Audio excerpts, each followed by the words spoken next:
రేపటి నుంచి మనం ఎలా రాస్తామంటే అక్షరాలని ఈ విధంగా గుండ్రంగా రాయాలి. రేపటి నుంచి మీరు ఏం చేస్తారంటే మీ దగ్గర 4 లైన్స్ నోట్బుక్ ఉన్నాయి కదా అందరు కదా, వాటిలో మీరు ఏం చేస్తారంటే నేను ఎలా అయితే అది ఏ గీత టచ్ అయింది ఏ గీత టచ్ కాలేదు. ఇక్కడ చూడండి 4 లైన్స్ ఉన్నాయి.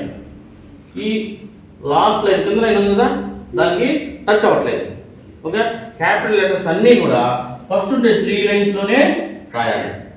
ఆ విధంగా మీరు గుండ్రంగా నీట్గా రాసుకొని రేపు వచ్చేటప్పుడు నేర్చుకొని రావాలి.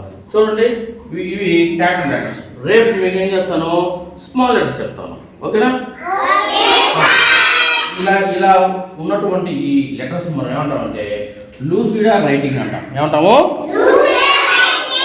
లూసిడా రైటింగ్ అంటాం. ఓకేనా? కాబట్టి మీరు నీట్గా మీ యొక్క నోట్బుక్లో గుండ్రంగా నీట్గా రాసుకోండి. ఓకేనా?